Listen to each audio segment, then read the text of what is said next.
Olá a todos, me chamo Lucas e vou apresentar o pôster de catenária interplanetária.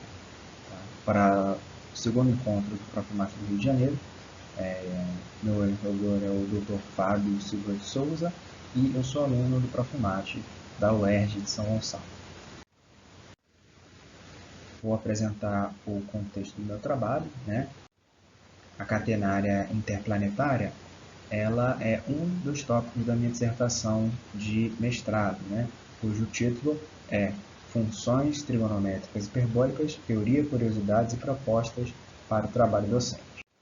Basicamente, o que se baseia a minha dissertação, eu faço uma revisão dos trabalhos do Profimate que abordaram, né, as funções hiperbólicas ou o estudo da catenária, né, que é o gráfico do cosseno hiperbólico, e verifico as possíveis lacunas, né, em questão de exemplos e em questão de aplicações, né, e procuro utilizar essa lacuna, né, de modo a preencher com novos exemplos e novas aplicações, e eu passo o meu trabalho fazendo esse desenvolvimento, tanto da teoria das funções hiperbólicas, quanto dessas novas aplicações, e por último, né, sugerindo aos professores como podem utilizar essas aplicações dentro de tarefas em sala de aula, né, dos mais diversos níveis, desde os níveis mais básicos, né, em termos de análises quantitativas, qualitativas, ou mais avançados, né, para turmas de nível superior, para poder situar, né, todos os ouvintes, né, no mesmo patamar. As funções hiperbólicas elas nascem da parametrização da hipérbole unitária, né, que é a x ao quadrado menos y ao quadrado igual a 1. Assim como o seno, cosseno e tangente nascem, né, do círculo trigonométrico, o seno hiperbólico, o cosseno hiperbólico e todas as funções trigonométricas hiperbólicas nascem da parametrização da hipérbole unitária. Eu coloco aqui também a definição, né, em termos da expressão que vai gerar essas funções trigonométricas hiperbólicas, domínio, né, as duas são definidas dentro dos reais. Porém, ao longo do trabalho, a gente consegue justificar, né, ou pelo menos responder a dúvida comum dos alunos de por que uma função hiperbólica ela é definida em termos de exponenciais, né? Que relação oculta é essa? A gente consegue responder isso também ao longo do trabalho. Posteriormente no trabalho, a gente começa a fazer uma análise, né, dos cabos flexíveis, né, das equações dos cabos flexíveis. A gente tem a intenção de estudar a catenária, né, e a gente sabe que a catenária, por definição, né, é uma corda suspensa sustentando apenas o seu próprio peso. Mas será que em todas as circunstâncias, né, uma corda suspensa será uma catenária? Né?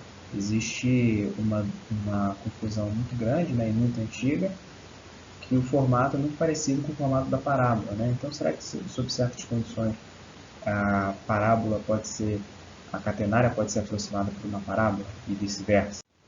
Então, ao longo do trabalho, nós deduzimos, né, a equação diferencial dos cabos flexíveis fazendo uma análise de forças, né, assim como nós fazíamos lá na Física 1, né, da faculdade, análise de forças num ponto qualquer da corda. Né? Depois a gente fazia o somatório para todos os pontos e chegamos a essa equação, onde aparecem dois parâmetros então desconhecidos, né? Aparece o W e o T0.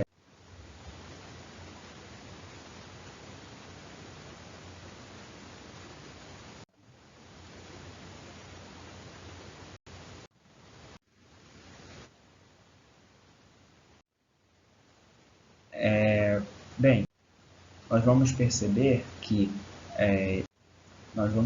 sob certas condições que os cabos flexíveis eles podem assumir tanto formato parabólico, né, quanto formato catenário. No caso, se uma corda suspensa estiver segurando uma plataforma cujo peso seja muito superior ao da própria corda, então ela muda o seu formato é parabólico. Né? Ou então se eu tenho uma corda muito esticada, então no limite ali ela pode ser aproximada por uma parábola sem menores perdas. No desenvolvimento da seção do cabo catenário, nós chegamos a essa expressão, né, que envolve T0 e P, onde P já não é mais o W. Né? P, na verdade, é a densidade de força. Né? No caso, o P e o W, eles têm essa relação. Né? O W sempre aponta na vertical, né, na direção perpendicular à horizontal, e o P ele sempre aponta na direção da corda. Né? Mas os dois têm relação direta com a força peso. Né? O somatório tanto de W ao longo de dx, quanto o somatório de P ao longo de ds, né, vai dar a força peso. Aqui é um exemplo que vocês podem observar. Né? É uma corda bem esticada. Para uma corda bem esticada, W e P geralmente se confundem. Né? Podem ser aproximados como iguais. Depois dessa longa introdução, a gente chega basicamente ao cerne do nosso trabalho, né? Desse pôster, que é responder essa seguinte pergunta para os nossos alunos. O formato do cabo catenário depende da aceleração da gravidade, porque P, né, é a densidade de força, depende da força-peso, que depende da aceleração da gravidade. Será que a corda, né, uma determinada massa, um determinado comprimento, muda o seu formato dependendo da aceleração da gravidade? Né? Essa é a questão que a gente quer responder. Para isso, a gente vai resolver esse problema, né, considerando uma corda com 3.600 kg, 60 metros de deflexão, 300 metros de vão e 330 metros de comprimento. Tá? Percebe que ela passa, né, na origem, né, o vértice coincide com a origem, e as extremidades, né, são os pontos 150, 60 e menos 150, 60. Né? 60 é a deflexão, é como se fosse a barriga da corda, né? E os 150 e menos 150 dão os 300 metros de vão. Basicamente, né, o desenvolvimento do exercício com os alunos é montar essa tabela que a gente está apresentando para os senhores agora, né? Onde a gente coloca o nome dos planetas, depois a aceleração da gravidade é um dado que a gente busca com os alunos, né? É interessante também para a gente comparar, né, as diversas acelerações da gravidade ao longo do sistema solar. E nós calculamos basicamente o P, né, que é a densidade de força, e calculamos o T0, que é a força de tensão, né, no ponto mais baixo da corda. Perceba também que a gente já faz o cálculo aí do T0 sobre P, né, com 4 casas decimais e com uma casa decimal, mostrando ali que essa razão T0 sobre P tende, né, ou pelo menos aparenta ser constante. Né? Agora, como que a gente faz o cálculo? O P ele pode ser obtido através da massa, da aceleração da gravidade, e do S, que é o comprimento da corda. E o T0, uma vez obtido o P, né, eu substituo lá o 60, que é a deflexão, e o X, que é um ponto da corda, né, o ponto 150, 60, e substituo o P encontrado na coluna anterior. Né, e para cada P eu vou achar um T0 diferente. Nesse ponto aqui é importante ressaltar com os alunos a importância do auxílio computacional. Né? Não é sempre que a gente vai conseguir resolver as questões na mão, né?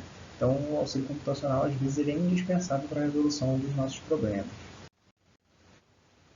Com a tabela já montada, a gente já consegue ter uma noção de que T0 sobre P é constante e isso, ou seja, né, qual é a conclusão? Isso não altera o formato da corda, ou seja, o formato da corda não depende da aceleração da gravidade. Uma outra maneira de explorar esse fato é fazendo o gráfico. Né? No caso em laranja, né, a reta em laranja, ela tem o eixo horizontal, a gravidade, e o eixo vertical é o T0. Né? Já a reta em azul, ela tem o eixo horizontal, a aceleração da gravidade, e tem o eixo vertical, ou a densidade de força. E vale ressaltar com os alunos que as duas retas são basicamente a mesma reta, né? Só que com escalas diferentes. Aí nós encontramos as equações e perceba que nós podemos ignorar aí os termos lineares. Né? Um é 0,01 e o outro é 3 vezes 10 a menos 14. Ambos podem ser ignorados, né? Sem perda de precisão. E a razão T0 sobre P fica 196 sobre 75, que é o valor que nós encontramos lá, né? na tabela. Por fim, a gente consegue comprovar, né, que aquela fórmula do cabo catenário, né, que depende tecnicamente da razão T0 sobre P, mas, na verdade, a razão T0 sobre P é uma constante, né? Ou seja, ela está A única coisa que varia ali é o x, né? Ou seja, o cabo catenário não varia o seu formato de acordo com a aceleração da gravidade, ou seja, dado uma corda com a mesma massa, mesmo comprimento, né, aberta com o mesmo vão, ela vai assumir o mesmo formato em qualquer planeta. E para finalizar, que eu já estourei aqui bastante meu tempo, né, já peço desculpas aí pelo abuso, mas considerações finais. Né? A gente tem outros exemplos que a gente trabalha também, como o exemplo que a catenária é curva com menor energia potencial, né, gravitacional. E existem algumas maneiras de a gente trabalhar isso de maneira, no mínimo, qualitativa, né, com nossos alunos. É bom também que tem uma interdisciplinaridade aí grande, né, com a área de física, né, para projetos interdisciplinares também. E fica também a sugestão para outras abordagens. Né? O nosso objetivo não é dar para o professor de matemática um checklist para ele fazer com seus alunos, mas sim apenas mostrar alguns caminhos que ele pode seguir com a sua turma, né, de algumas atividades que ele pode desenvolver e que ele coloque, né, a marca dele, né, nas atividades e que ele consiga adaptar, né, da melhor maneira possível aqueles problemas às suas turmas. Bem, é basicamente isso que eu tinha para mostrar. Muito obrigado. Forte abraço.